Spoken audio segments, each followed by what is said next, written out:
I am Francesca. I'm a PhD student at Northumbria University, and I'm currently on my last year of PhD. And my research is focused on the interaction between pollinators and people, and in particular about the socioeconomic factors that affect pollinating insects in allotment gardens and residential gardens in cities. So just a quick overview on urban pollinators. As you probably all know, pollination by insects play a very important role in plant reproduction and spread.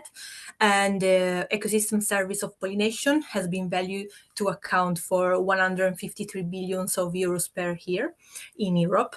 And 85% of crop species and 78% of wildflowers are pollinated, at least in part, by pollinating insects. And as you also probably know, pollinating insects are currently declining. One of the main causes is habitat loss, also due to the increasing urbanization. Currently, at the moment, over 50% of the world's population lives in cities, and this trend is predicted to arise in the next few years. As you can see from this map, when is represented the expected urban population growth until 2050, represented in millions of people. And in this map, you can also see the number of studies on pollinating insects in urban contexts per country or per area of the world. And you can clearly see that in the north of the hemisphere, in the North Hemisphere, so in the temperate and developed country, there are a lot more research undergoing on insect pollinators in urban areas, while developing and tropical countries are overrepresented. So not many research are currently on general on biodiversity in cities. However, pollinating insects, however they are declining, recent studies in the UK prove that both allotment gardens and residential gardens, accounting for about 30% of the urban areas, can actually act as hotspot for pollinators, providing more floral sources compared to other urban landscapes. This is an example of a recent study from Nick Tew in 2021 at the University of Bristol, where he compares 9 different land uses inside the city and their floral sources. And you can see from these 2 graphs that both allotment gardens and residential gardens actually provide not only more nectar, so a higher quantity of nectar, but also a higher nectar diversity. So they actually provide better sources. They really constitute a habitat and resources for pollinating insects in the city. The horticultural flora is obviously influenced by human preferences and human factors that can be represented by the socioeconomic status, or SES, which is a complex measurement related to income, gender, occupation, ethnicity, and other factors, socioeconomic factors. Episode of variation in the socioeconomic status can lead to episode of environmental injustice or the unequal distribution of natural resources among socioeconomic groups. And one quite recent hypothesis is the luxury effect, which basically means that neighborhoods with higher socioeconomic status, so wealthier neighborhood, have higher biodiversity than neighborhood with lower socioeconomic status. So my PhD project aims to work at this interface between the ecological and socioeconomic drivers that can affect urban pollinator communities in urban areas, specifically in residential gardens and allotment gardens. So first of all, through some ecological surveys, I sampled and collected data about pollinators and flowers' abundance and richness in these urban green areas. And then I tried to find the effect on them on a wide range of socioeconomic drivers.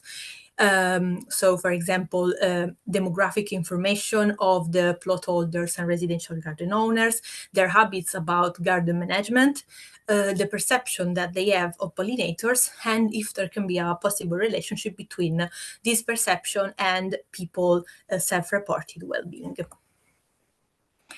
So to start with my project, I had first of all to select my sampling sites. So my study is based in the city of Newcastle upon Tyne in the northeast of England, with an overall of 69 allotment gardens. I started to choose them and I selected 11 allotment gardens along a deprivation gradient. So I use what is called the index of multiple deprivation, which is an index calculated on the base of the census data for the UK, for England in particular. And I selected 11 allotment gardens equally distributed in 3 categories of IMD, Index of Multiple Deprivation. The colors represented in this map will also be present in all the following graphs. And so blue represent high deprivation, light blue, medium deprivation, yellow, low deprivation, so wealthier neighborhood. So I selected 11 allotment gardens, and in each allotment gardens, 5 allotment plots, always through a random selection. After doing so, I selected one neighborhood paired in the vicinity, in the proximity of each allotment garden with the same deprivation value of the paired allotment garden. And inside each neighborhood, I randomly selected 5 residential gardens, obviously among people that were willing to participate in the project. So I ended up with a total of 110 sampling sites, of which 55 allotment plots and 55 residential gardens. So to collect my data, I started with the ecological data, and I collected them, visited each site 4 times from July 2022 to June 2023. And during each visit, I collected data about pollinators, flowers, and the relationship with that. So which flower was visited by which insects. And I did that along 2 linear transects, so 2 fixed walk in each site every time. To collect socioeconomic data instead, I developed and I designed and shared an online questionnaire among all the plot holders and residential garden owners involved in the ecological sampling. Different sections of the questionnaire were aimed to collect different typologies of data, so socio-demographic information, economic information of the participant, information about the frequency of management practices and of wildlife-friendly features in the garden. And also I try to test the perception that they have a pollinator and their self-reported human well-being. So we'll give now a broad overview of my first results, starting with ecological results and in particular with flowers. So I in total recorded in allotment gardens 505 floral species, and in residential gardens 641 floral species. So more higher flower richness in residential gardens actually, and more than 75% belonging to non-native plants. So definitely more non-native plants compared to native plants. I tried to represent in this slide the most commonly recorded plants. Apologies because I've written the name in Latin because I'm not very familiar with all the English common name, but I'm sure that if you have a garden or a plot, or if you like gardening, you probably know all these plants or most of them. Talking about the correlation between my results on floral data and the index of multiple deprivation regarding floral abundance, so the number of flowers that I counted in the gardens and plots, there was no correlation between the deprivation level. Contrariwise, floral richness, so the number of flower species, resulted to be positively correlated with deprivation, both in allotment gardens and in residential gardens. So wealthier neighborhoods always have more flower species compared to more deprived neighborhoods. So we can confirm the existence of the luxury effect in both allotment residential gardens for flowering plants. Moving to insects, I recorded a total of 2,029 plant-pollinator interaction, with almost double of the interaction recorded in allotments than in residential gardens. Bumblebees, honeybees, overflies, and flies were most commonly seen visiting flowers, with less visits from solitary bees, wasps, hemiptera, butterfly and moths, and bugs, coleoptera. So regarding the relationship between the number of insects and the species and the deprivation. As you can see from the graph, in residential gardens, there was no neither positive or negative relationship with insect abundance and insect richness along the deprivation gradient. While in allotment gardens, there was a positive trend along the deprivation gradient regarding the number of insects, so insect abundance, and also a significant relationship, always positive relationship between deprivation and the number of insect species, so insect richness. So we can again confirm the existence of the luxury effect for insect richness, but only in allotment gardens and not in residential gardens, and also a subtle effect, even if not significant, of the deprivation also on the number of insects. And both insect abundance and insect richness, this trend seems to be driven by Hymenoptera, so bees, and in particular bumblebees. So there are definitely more insects and more species in wealthier neighborhood in allotment gardens, and specifically of bumblebees. So I try to summarize here my results about flower visits, even if they are very broad, so this is a very general slide. In the graph, you can see represented the plants that resulted to be more visited by the overall insects, all the insects that I recorded. So in red are represented non-native species, and native species are represented in blue. As you can see, aromatic plants are the two aromatic plants are the most visited by insects, so lavender and oregano, followed by dahlia, oxydaisies, and other brass species. And I tried on the top right of the slide also to summarize which plants are preferred by insect groups.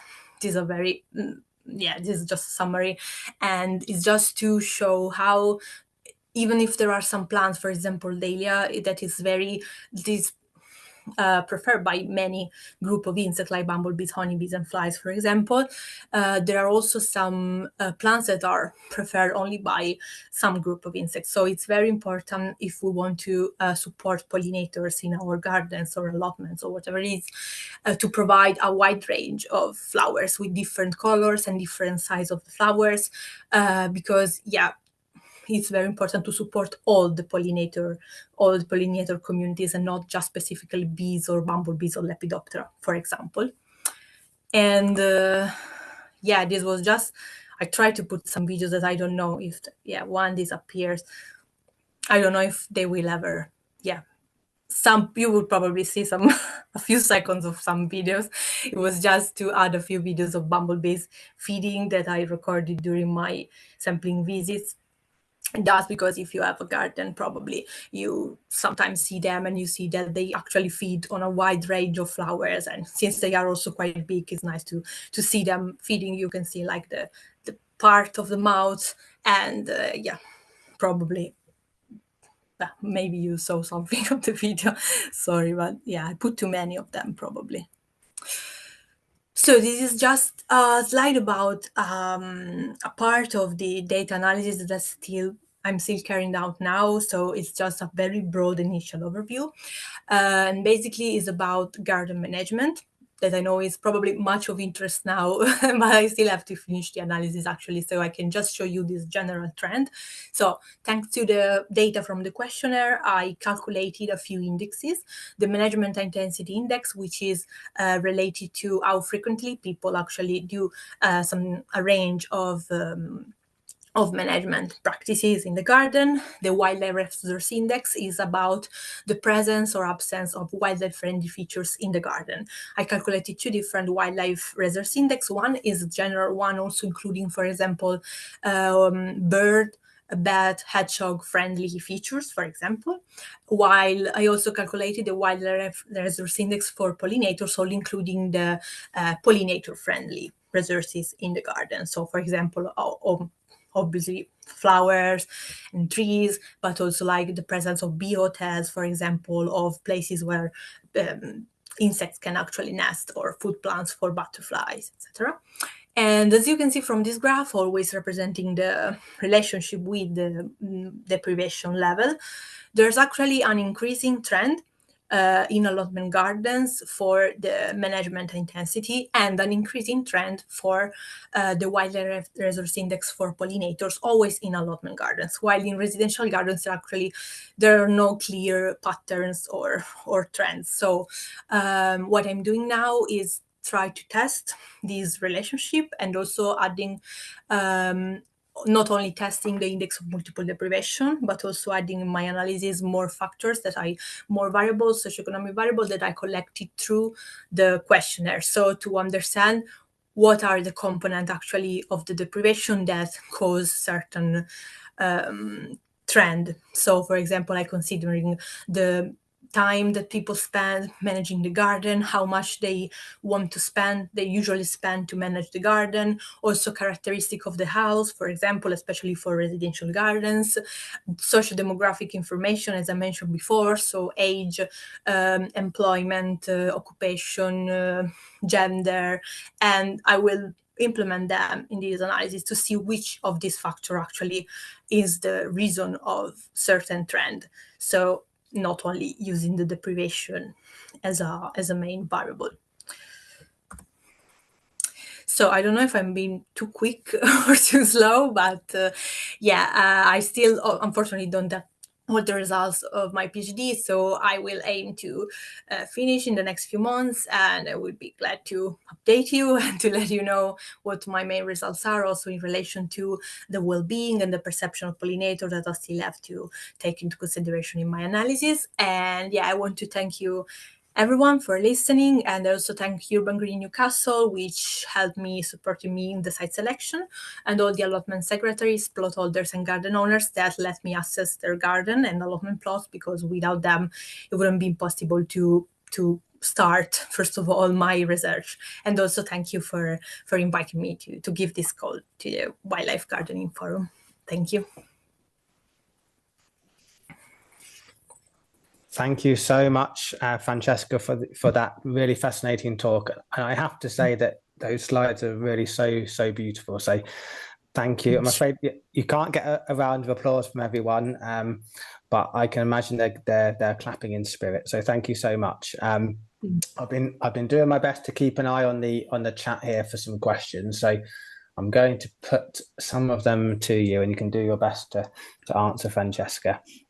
Yes. So the first question came in from Dave, and he's asking the question. So you mentioned about, I think it was about 75% or 70 or 75% of your flowers species were native. Non-native. And so he's wondering, how did you understand, how did you actually define or decide which flower species were native? Because it's not always as straightforward as it seems to know the native status. So what was your source for that? I mainly use some databases from previous research, and in particular a website. I mean, it was a book once, but now it's actually a website called Plantat, I don't know how to pronounce it correctly, where basically, obviously, is UK based, so you will know if the plant is native or non-native in the UK, and it's quite useful because you can just add the name of the plant. It can be Latin name or common name, and show you a lot of information about the plant. So obviously if it's native or non-native or dubious, so there are also some plants that is not really sure if they are native or non-native. You also have to consider that. And also can show you a map with all the distribution of the plants, and a lot of other information. So I mainly use these sources for Thank you. to know that seems really useful, Francesca. So maybe we'll try and find a link to that and pop it in the chat. I can find it if you want later. I just added in the... Great. No need now, but that's great. So while we're speaking about non-native species, Jenny's asked a question about dahlias, because I think you talked about them being very popular plants for a range of different pollinators, but she made the point that, of course, there are different forms of dahlias, some sort of single petaled, some double petaled. So can you sort of speak to anything about that? Did you find that it was only those single dahlias which were attracting pollinators?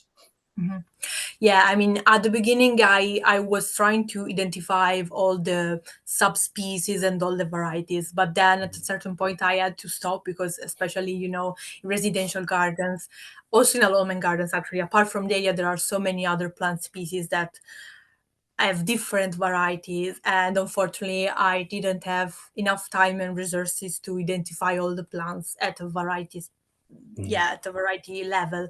So I tried at the beginning to record like the colors and how they were, even without identifying the specific variety. But then, yeah, unfortunately, I couldn't do that. So yeah, when I say dahlia, I consider basically all the dahlia. So yeah, this is something that in another research can be better implemented. Yeah.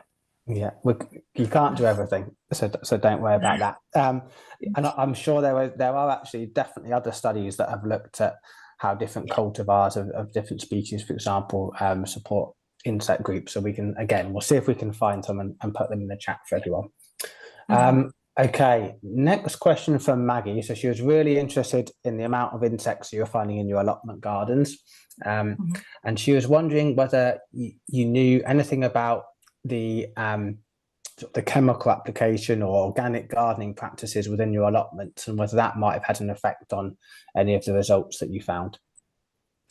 Yeah, I actually still have to take this into consideration because now this is one of the questions that I have in my questionnaire. So among all the gardening practices, there's also like organic, there are like obviously use of pesticides, use of organic insecticide. Yeah, there are a lot of actually garden management practices, and at the moment I just consider them as a whole, so calculating the overall intensity index. And my next step is to understand actually which of these management practices are actually influencing more insects, for example, or also the presence of species of insect abundance and richness. So this is actually something that I am going to do. By sorry, I cannot answer a lot of questions because I still have to do that. Don't worry, we'll invite you back for another one when you know the answer for that. No, thanks, Francesca. So there's still questions coming in. We'll have a few more minutes if that's okay. Dave is asking about whether you collected data on ethnicity. I get from residential gardens, but also from allotments. Was that something you considered?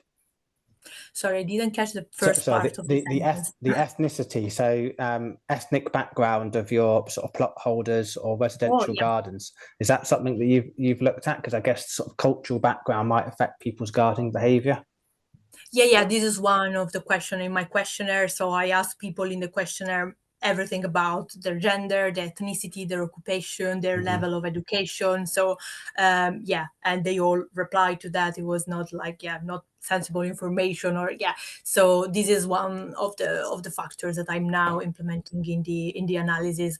As I can see, most of the people that actually have been involved, that volunteered actually for the project, were British people. So I actually don't have a lot of different ethnic background, but I will have to see if there is an effect also of that. Yeah, that's what I'm doing now, basically. Thank you, Francesca. Right, so I'm going to ask a couple more questions if I may. So Joe's made a really interesting sort of comment and a question really. So he's saying he can, actually I'm not sure if it's a he or a she, sorry Joe, but we can understand that why there could be a relationship between sort of social economic status and biodiversity in a garden setting, where maybe it's more direct link between what people might do in their garden in terms of cultivated plants and so on. But that might be less apparent in allotments where people they're more utilitarian, so people are using them for growing food. Is that also something that you're expecting? He has a follow-up question as well, but I'll come on to that one after. Yeah, actually, it was what I was expecting. More like a luxury effect that was stronger in residential gardens than in allotments, for the same reason that you mentioned. But actually, from the first analysis, it's the opposite. So there's more an effect in allotment gardens than in residential gardens, and I was really surprised about that. So that's why now I'm considering all the different components of the deprivation, analyzing all the individual socio-demographic characteristic of the people involved, because I want to understand what actually is what is influencing that. It could be, in my opinion, also about the fact that in allotment gardens there are some common rules, there are some guidance that you have to follow. And I mean, at least from me visiting the sites, I've seen that like the more deprived allotment, if you want to say that, actually sometimes are a lot more cultivated with plants just to provide food and not with a lot of flowers. I mean, this is at least what I've seen from my few allotment gardens in Newcastle. While there are in wealthier neighborhood, allotment gardens are more like there are also competition about the best plot. People have a lot of flowers, and so I don't know. Maybe this community aspect can actually be stronger than the individual preference of people in residential gardens. I don't know. This is just my hypothesis, but I will have to test it, and I will have to have a better response, more reliable response to it. Thank you, Francesca. It is wonderfully complex, isn't it? So I'm It's going to really move on to one final question from Michelle. And then she was asking about whether you were considering the sort of the landscape context, if you like, around your gardens and allotments. So how many were there other green spaces nearby, or were you able to take that into account at all in your analyses?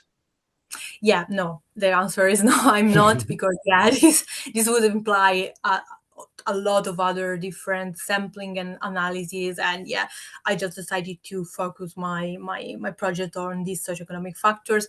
I know there are other studies that did that, like Mark, for example, previous research on the topic. And I just tried, when I selected my site, obviously not to select them too close to each other, and only always to select them in a urban context. So even in the city of Newcastle upon Tyne, there are some areas that are not a lot urbanized, like more in the countryside. So I excluded all the site in this area, for example, so they are all in a urban context. But no, I didn't consider the landscape. No. Great. No, thank you, Francesca. Joe's saying thank you as well for your answer. Right, we better leave it there. Thank you so much, Francesca, again, for that fascinating presentation and really beautiful slides.